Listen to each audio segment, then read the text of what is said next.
Takže zdravím vás všetkých, už asi tušite, že to je ďalšia epizóda, ktorú vám chcem približiť, čo som na mojich cestovateľských družstvách znovu zažil. Takže dneska to bude trošku mysteriózna, záhadná epizóda a dúfam, že sa nezaknete a že vás to nestraší. Takže potom, ako som kráčal po promenáde okolo jazera, ktoré je práve predo mnou, som našiel toto.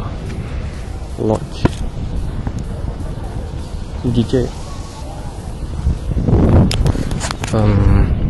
Pýtal som sa tamojších ľudí, čo táto loď znamená, alebo čo značí.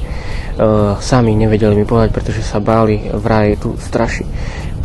No, ideme ďalej a ukážeme vám ďalej, čo som našiel. Určite to má nejaké súvislosti s touto loďou, ktorá tu stroskotala pred 14 751 rokmi a 3. mesiaci v roku draka. Takže, moji priatelia,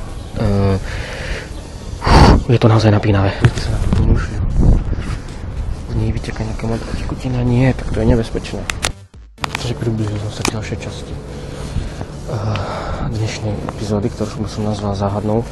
Približili sme sa ku ďalším záhadným symbolom, ktoré túto epizódu robia mysterióznejšou.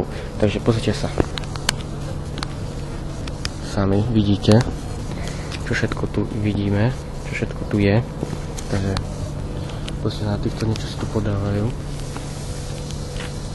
Je to záhadné. Asi idú stavať tú loď. Tu sa ďalšie záhadné znaky. Záhadné, ktoré ukazujú na to, ako tu ľudia žili. Zbierajú tu nejaké čierne gule, ktoré možno sú bomby, preto je tu veľa bojov. Ale aj tak sa mi to nepáči. Tie deti, pracujú tu dokonca deti, pozrite sa. Je to čierne uhlie, asi ich boli žalúdok, ja neviem, proste je to záhadné, mysteriózne a bojím sa rozprávať na nás, pretože ľudia ma budú počuť a budú si myslieť, že som blázon. Ale to nevadí. Stále je to záhadné a mysteriózne. Avšak až strašidelné. Bojím sa vysloviť slovo strašidelné. Takže, moji milí, povedieme sa ďalej a uvidíme, aké spisy alebo čo ďalej nájdeme, ktoré nám ukazujú skutočnosť o týchto udalostiach. Takže ďalej v pokračovaní záhadných ciest mysterióznej tejto mysterióznej časti a som našiel znovu ďalšie niečo veľké. Pozrite sa sami na to, čo vy na to poviete, pozrite sa vy, nebojte sa vyjadriť svoj názor. Pozrite sa, je nejaká veľká diera. Tu asi dávali ľudia a potom ich mučili. Kto vie, je to niečo asi takéto veľké.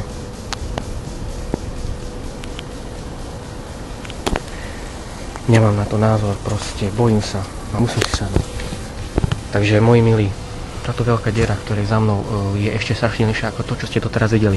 Prináša mi to hrôzu do môjho srdca, preto musím hľadať ďalej a bádať, čo to všetko znamená, kto a čo mi chce tým niečo naznačiť.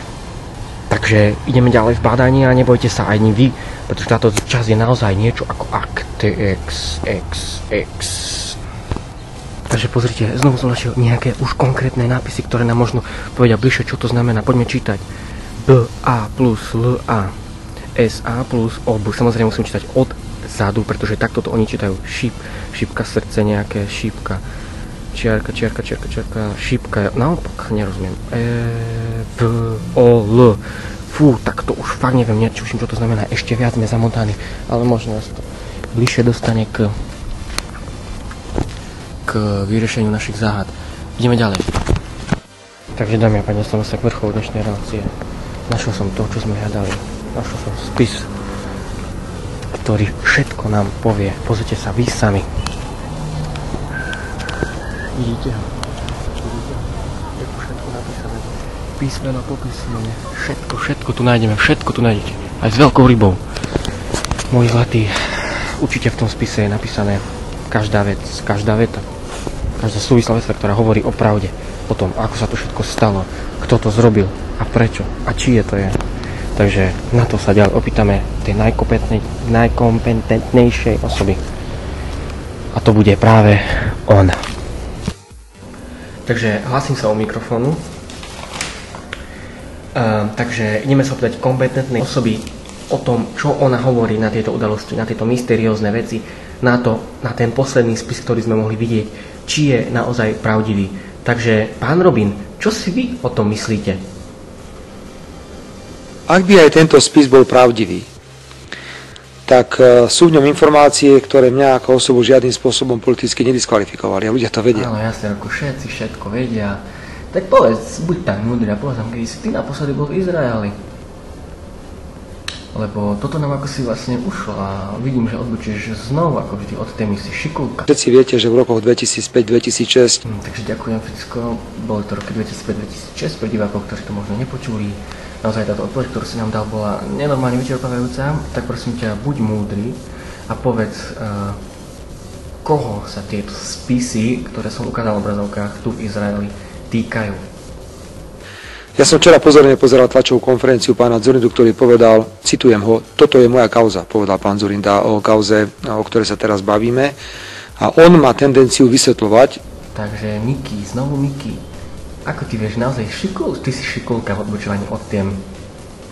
A komu potom veríš? Ty komu ty veríš, keď spisy zvaluješ na Mikyho? Alebo komu neveríš? Povedz nám, komu ty vôbec veríš? Ale mám veľké obavy pri pánovi Lipšicovi, ja mu neverím ani pol slova. Ale Robko, prečo mu neveríš? Však Danko je zlatý chlapec. Prečo? Nechápem, a zda ti niečo so svojimi kumpánmi urobil, alebo ako? Nerozumiem. Pán kolega, keď bolo mýto, tak mňa ako predsedovi vlády vysypali pred úrad vlády vlečku hnoja. A čo som mal robiť? Robko, môj zlatý Ficko, tak to je naozaj nepríjemné. Toto asi naozaj nemali robiť, preto teraz robíš samé tunely v celom Slovensku. Aj.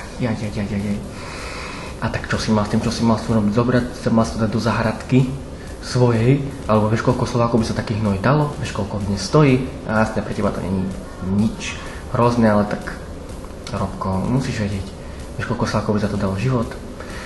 No, to nie je podstatné, koľko Slovákov by dalo život za hnoj, ale pôjdeme ďalej a mám pre teba ďalšiu otázku. Máš nejaké podozrenia? Kto by to mohol byť? Nesmie sa stať, aby takéto protesty boli priestorom pre extrémistov, pre dobrodruhov a exhibicionistov. Takže exhibicionisti alebo akékoľvek iné postavy to mohli byť, ale podľa mňa ty si myslíš, že to bol stále Danko, ale Danko to nebol. Však Danko. Poprvé, po druhé, premiér si robí z ľudí hlupákov a veľmi nepatrite klame. Povedal, že klameš a on o ničom nevie, tak potom prečo nechceš a neveríš, aby sa všetko vyšetrilo a zistilo sa, že to naozaj nebol on, ani jeho kumpáni, jeho skupina, nikto. Pri pánovi Lipšicovi nemám žiadny dôvod veriť, čo sa niečo vyšetrí. Ale prečo, Robko, však kľud, prosím ťa, ukľudni sa, neznervozni sa. Ja neverím, že by bol niekedy Cap dobrým záhradníkom. Cap, sám si Cap, ty, Cap. Takže, Robko, ďakujem za tvoju účasť, za to, že si prijal moje pozvanie. Milí dámy a páni, s vami sa lúčim s týmto špeciálnym, aj spolu s týmto špeciálnym hosťom. Ďakujem vám, že ste ma znovu pozerali a že ste si nenechali ujsť toto špeciálne vydanie so špeciálnym hosťom a toto mysteriózne vydanie, ktoré nás privedlo k vyriešeniu veľkého presne toho. Takže už asi tušite, že končím. Také ľahké bolo, všetci vedia, o čom tieto spisy boli. Takže dovidenia, verím, že ma budete pozrieť aj naďalej. Buďte dobrí, kým môžete a starajte sa o seba.